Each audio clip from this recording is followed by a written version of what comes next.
Kasasagap lang ng Star Talk ang panganay sa kontrobersyal ngayong pamilya Aguilar na si Ka Freddy Aguilar nagsalita na ukol sa kasong kinasasangkutan ng nakababatang kapatid na si Marlene Aguilar Pollard at ng anak nitong si Jason Aguilar Ivler. Kaninang madaling araw kausap ni Ka Freddy ang Star Talk sa kanyang Ka Freddy's Tagaytay para sa launch ng kanyang awiting isinulat para sa mga biktima ng karahasan sa Maguindanao. Ganyan din ang tinanong sa akin nung panahon ng martial law. Ang daming isusulat na kanta, bakit yan isinusulat mo? Sabi ko, ito ang nararamdaman ko. Anong gagawin ko? Sisikilin ko yung nararamdaman ko? Hindi ba't masama yung sinisikil mo yung tunay na pakiramdam mo? Bakit kaya ako binigyan ng Diyos ng ganitong talento na nakikita ko yung totoo at naisusulat ko? Ano kaya yun? Yun talaga ang papel ko dito.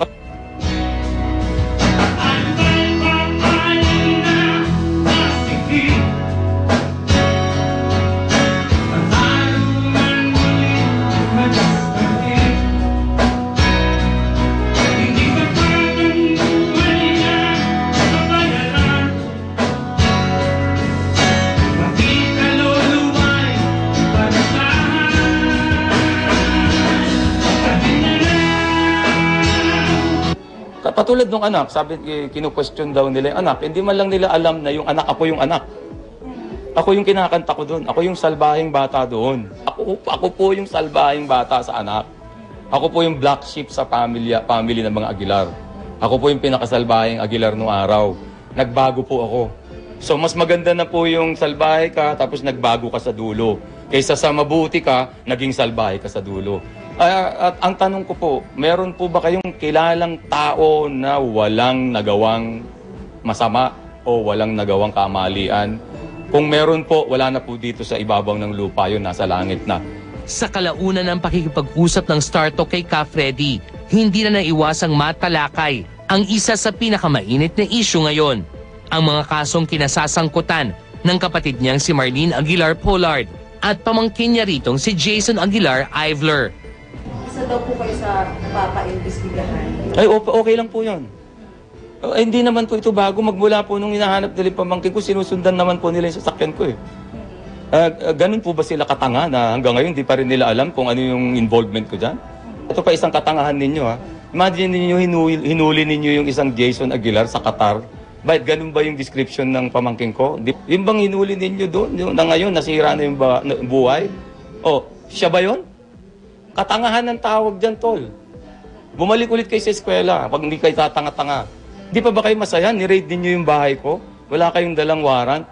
Kung nakikinig po yung CHR, pag-aralan po ninyo nila yung ginawa nila sa bahay namin sa New Manila.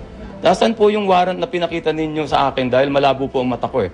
According po sa bunso kong anak na si Jericho, yun pong warrant na pinakita ninyo sa amin sa New Manila. Eh hindi po warrant para sa New Manila, kung hindi warrant para sa Blue Ridge. So, tatanong ko po sa batas natin, yun bang warrant na nakalagay Blue Ridge, pwede mo bang gamitin sa bahay ni Freddy Aguilar sa New Manila?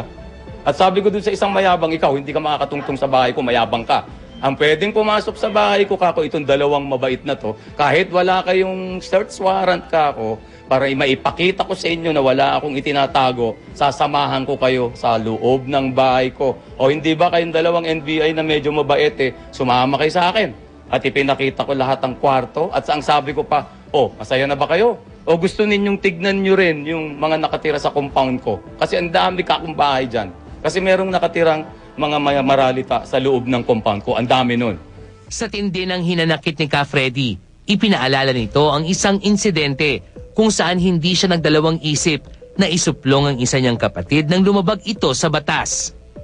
Kung nakakalimutan din ng NBI, meron akong record sa NBI na ako mismo ang nagpapaaresto sa kapatid ko na may ginawang biniktimang tao at nalapitan ako nitong mga taong ito na hindi ko sila kilala kung sino sila. Hanap ako ng mga sinasabing biktima ng kapatid ko. At nung makita ko ang ebidensya, sino ang kasama ng biktima?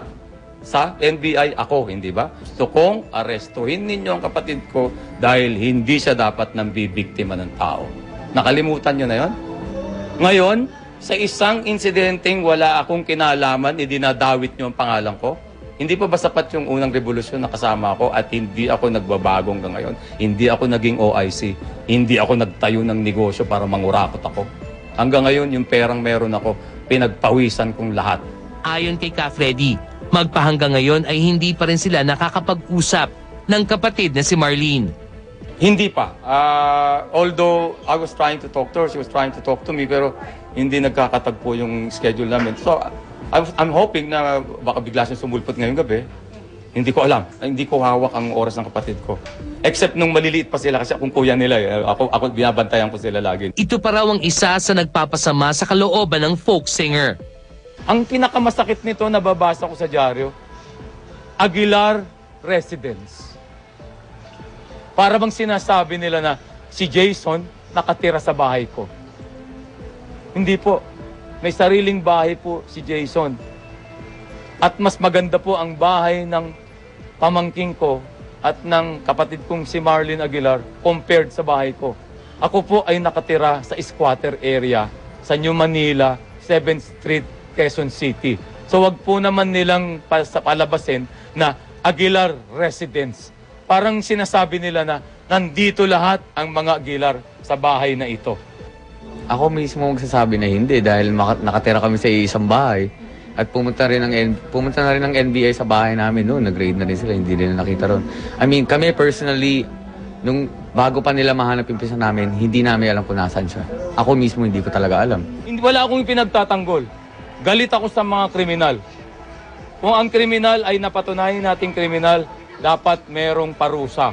Pero kung ang kriminal ay hindi pa nating napapatunayan kriminal, sa proseso ng demokrasya, dapat bigyan natin siya ng araw sa hukuman. Ang sabi sa English, innocent until proven guilty. Ang tanong ko ngayon, anak ko ba si Jason? Pamangking ko si Jason. Mahal na mahal ko si Jason. Ipaglalaban ko ng patayan si Jason dahil mahal ko siya. Pero anak ko ba siya? Sa akin ba siya nakatira? Ako ba ang nagpalaki sa kanya? At kung ako ba ang nagpalaki sa kanya at gusto ko siyang maging isang abogado at hindi siya sumunod sa gusto ko, ipapakulong ko ba siya? Isusumpa ko ba siya kung hindi siya sumunod sa gusto ko? Yung sa akin lang, pangaral. Anak, gusto kitang maging abogado. Pangaral lang or guidance lang ang papel ng isang magulang. Lalong-lalo na ang isang tito. Tito ako eh. Kung ang magulang, guidance, ano ang tito? Siguro ang tito katalastas lang. Sa posibleng pagsampa ng kasong obstruction of justice kay Ka Freddy dahil sa hinalang pagkakanlong nito sa pamangking si Jason, ito ang kanyang pahayag. Ay hintayin kong matapos ang proseso. Walang shortcut ang batas. Kung merong gustong mag-shortcut ng batas, walang shortcut ang batas. Akala mo lang meron, wala. Maraming salamat, Dr. Vicky Bello, Teresa Tubiera ng Symmetria, Flawless, Even of Switzerland, and Susan Aquino, and Gold's Gym. Meta tayo na happy birthday to Mami Emma Tanael, and kay Men Lopez. Okay. Nice namin kasalamat sa GMA News para sa footage ni Jason Ivler. Kay si Ka Freddy po ay nakunan sa Ka Freddy's sa Malate, Manila at hindi po sa Tagaytay. And happy viewing to Elsa Graciano, Glory Lau, Emma Ribadulio of Katubig, Northern Samar. Happy birthday, Jerry Donato, Philippine Star. Happy birthday to Nick Ismael Maranan. Happy birthday to Kaloy Valera, Vicky Bello, and welcome home, Nestor and Lucy Guerrero. Ang Tamatagalas na ba Samar, happy viewing. StarTalk would like to thank the following: Bizarre, Samsung Electronics, Philippine, everyone's invited for ACR Furniture, Modern Design Furniture, and Aqua Best. Okay, bilis. Okay, thank you, Dr. Vicky Bello Vela, Essentials Flawless Metatayon, Eris Placenta, Bucalicious, Laura Soterio for may makeup, Karimadon, Dr. Hyla Dizon Santos for may dental care, Lina Hair Extension, Cherry Joy Salon, Tentay Products. Thank you. Okay, narito na ang wish ko lang, maiksi ang bati niya, Lolit Solis. Lolit, shortcut mo lang! Dr. Vicky Bello, happy birthday. Rubico Yuto ng Flawless at Dr. San Luis, Beauty and Butter, Joey Sam.